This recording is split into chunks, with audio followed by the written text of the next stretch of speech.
March the 11th, 1920. Milwaukee, Wisconsin. A man named Joseph Johnson walks into a garage on the south side of the city carrying a wooden case.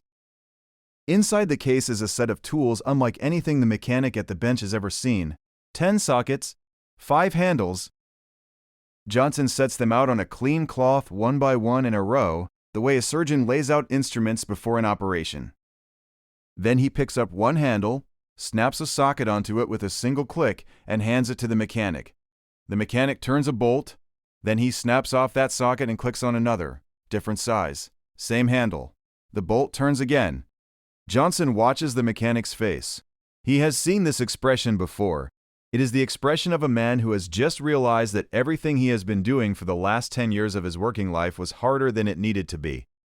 Johnson closes the case, writes down the order, and drives to the next garage.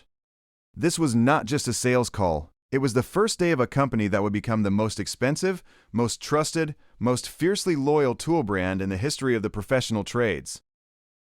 A company that 104 years later would generate $4.7 billion in annual revenue, employ 13,000 people across 130 countries, and still send a man in a van to knock on a mechanic's garage door every single week, the same way Joseph Johnson did on that cold Tuesday morning in Milwaukee in 1920. This is the story of Snap-on Tools, the company that built the most successful direct sales model in American manufacturing history. The company that charged more than every competitor, refused to sell in any hardware store or big box retailer, and somehow won anyway. The company whose tools are so trusted that professional mechanics take out loans to buy them from a van that shows up like clockwork every week for years. But here's what nobody in the business press ever explains. Snap-on did not win because of the tools. The tools are excellent, but excellent tools alone do not build a $4 billion empire when every competitor in the world is trying to undercut your price. Snap-on won because Joseph Johnson understood something in 1920 that most companies are still trying to figure out today. He understood that a professional mechanic does not buy a tool. He buys a relationship, and the van that pulls up every week is not a delivery truck. It is proof that somebody shows up. Joseph Johnson was born into the American Midwest at the turn of the 20th century, in the era when the automobile was transforming every city, every road, and every garage in the country. He was an engineer by training, a practical man by nature, and by his early 30s he was working at a company called Black Hawk Manufacturing in Milwaukee, Wisconsin. Black Hawk made tools. Johnson managed their socket wrench line and understood the product from the inside out. He knew what mechanics needed because he watched them work every day. The garage of 1918 was not the garage of today. It was a rough place. Concrete floors, poor lighting, men working with their hands on machines that were still new enough that nobody had standardized anything. A Ford Model T had different bolt sizes than a Dodge. A Buick used different fittings than a Studebaker. A mechanic who worked on multiple makes of cars needed a different wrench for almost every job. The socket wrench sets of that era were one-piece units. One socket, one handle. Welded together.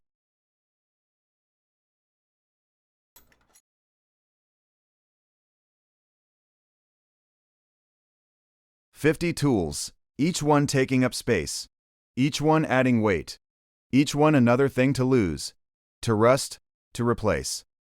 Joseph Johnson spent 3 years watching this problem before he did anything about it. He was not a man who rushed. He was a man who watched until he understood. And what he came to understand was this: the handle of a socket wrench and the socket itself were two separate functions that had been locked together by habit, not by engineering logic. There was no reason a handle had to be permanently attached to a socket. The only reason it was done that way was because nobody had bothered to build it differently. In 1920, Johnson left Black Hawk Manufacturing. He took William Seidemann, his business partner, with him. Together they filed the paperwork to incorporate the Snap-on Wrench Company on April 21, 1920 at 134 Reed Street in Milwaukee, Wisconsin. Their starting capital was $25,000. Their entire product line was 10 sockets and 5 handles. Their marketing slogan was 5 do the work of 50. That slogan was not advertising, it was mathematics. 5 interchangeable handles, each compatible with all 10 sockets, gave the mechanic 50 combinations from 15 pieces of steel. The weight went down, the cost went down, the space required went down. The number of tools a mechanic needed to own and carry dropped by more than half in a single product generation. But that is not the crazy part. The crazy part is how Johnson decided to sell them. He did not open a store, he did not approach hardware retailers, he did not place advertisements in trade journals and wait for orders to arrive.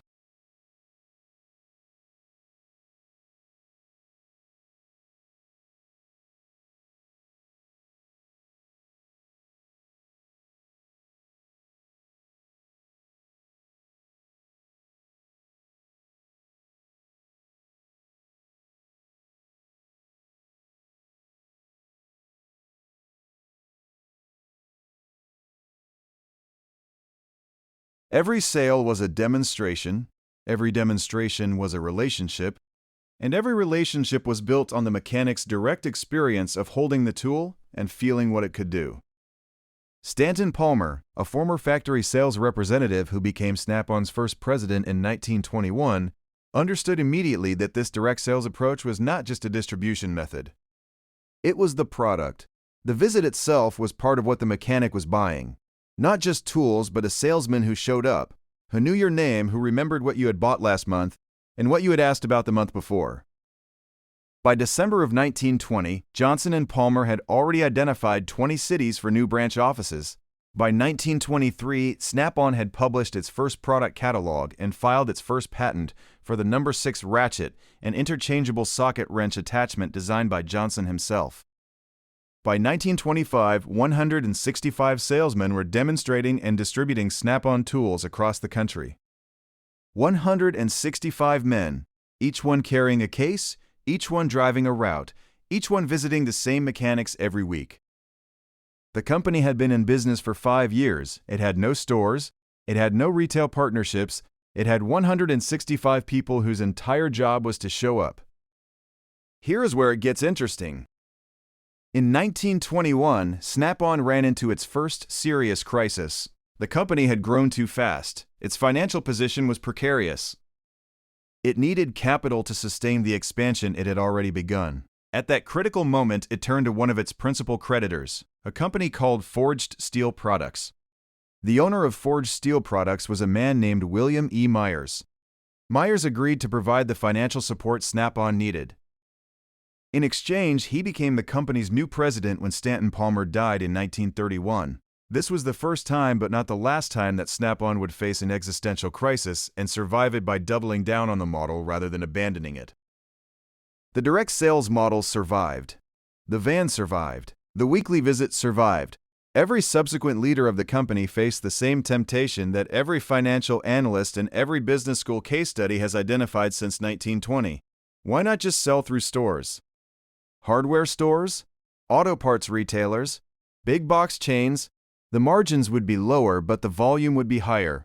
The overhead would be distributed. Snap-on has been asked this question for 100 years. The answer has always been the same: no. Because the van is not a distribution method, the van is the product. The van is the reason a professional mechanic who earns $50,000 a year will take out a payment plan to buy a ratchet that costs $400 when an equivalent function can be purchased at Harbor Freight for $22. The mechanic is not buying the ratchet. He is buying the certainty that the man who sold it to him will be back next week and the week after, and for as long as that mechanic turns wrenches for a living. Remember this number. It will become important in a few minutes. 5,700. That is the number of Snap-on franchise dealers operating in the United States today. 5,700 vans, each one stocked with more than $100,000 worth of inventory, each one driving a regular route to 200 to 300 customers every single week. The total number of customer visits happening every week across the Snap-on network is somewhere between 1,100,000 and 1,700,000 individual stops. Every week, without exception, in every weather condition, in every economic cycle, through recessions, through pandemics, through supply chain crises, the van shows up. Through the 1930s and 1940s, Snap-on expanded steadily. The Great Depression hit the company but did not break it. Mechanics still needed tools. Garages still needed to operate. The direct relationship model proved more resilient than retail in a downturn. because the Snap-on salesman could work with a mechanic on payment terms, could delay a sale, could show up anyway and build goodwill even when no money changed hands. A hardware store cannot do that. An online retailer cannot do that. Only a person who knows your name and comes back every week can do that. World War II brought a different kind of pressure. The military needed tools. Snap-on shifted significant production to support the war effort, manufacturing precision tools and equipment for military applications. The same quality standard that made Snap-on tools the choice of professional mechanics made them the choice of military mechanics maintaining aircraft, vehicles, and naval equipment. When the war ended, the returning veterans who had worked on military machinery during the conflict came home looking for tools of the same quality they had used in service. Snap-on was there to meet them. By the 1950s and 1960s, the American automobile industry was at its peak. More cars on more roads meant more garages, more mechanics, and more demand for professional-grade tools.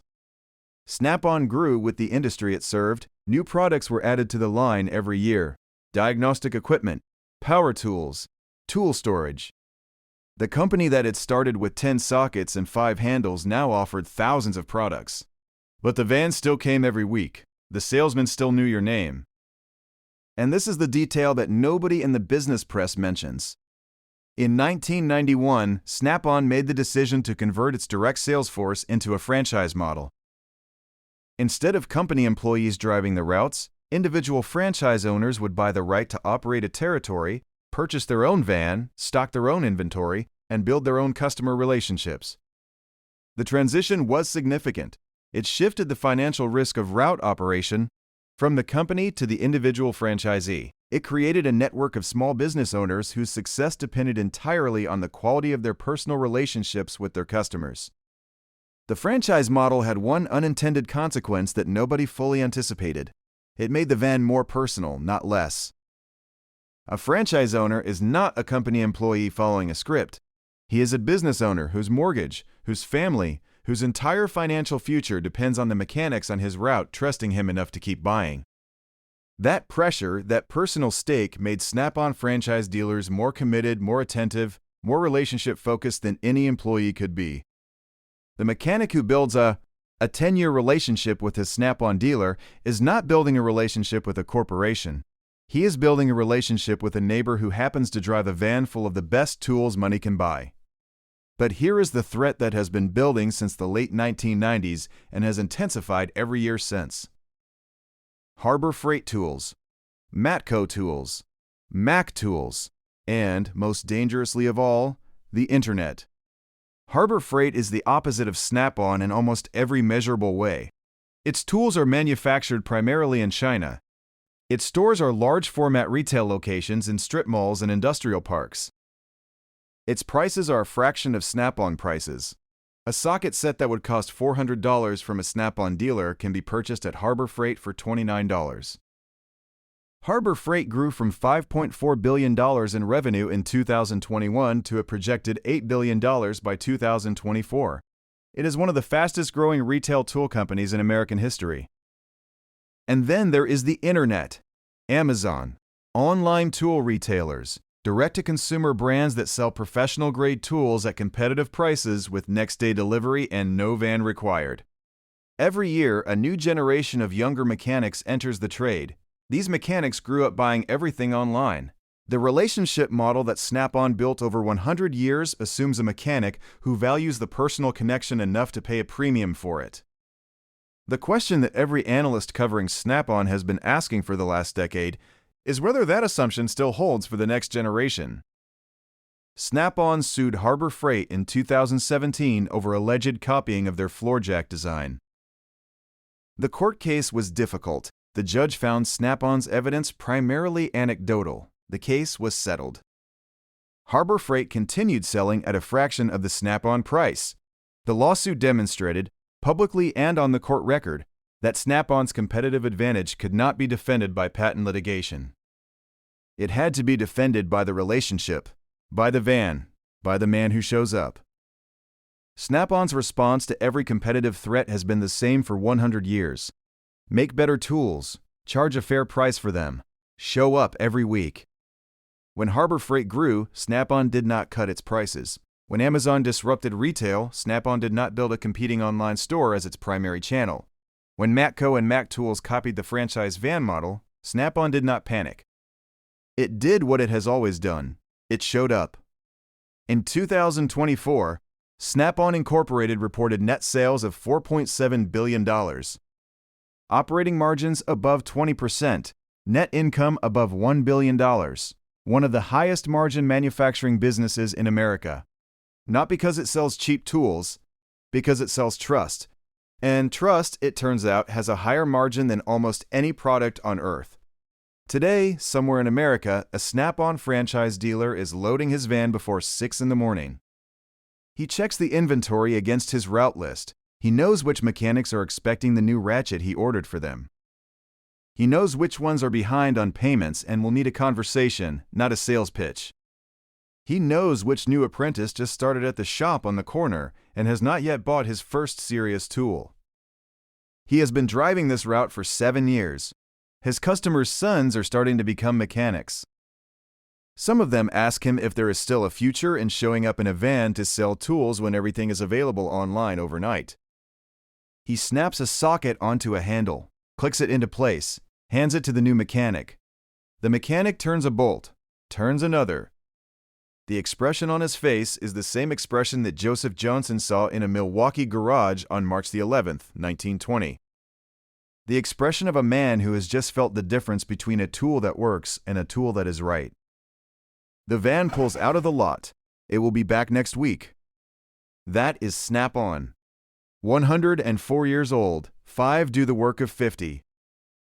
The van still comes, and as long as there are mechanics who care about the difference between good and right, the van will keep coming.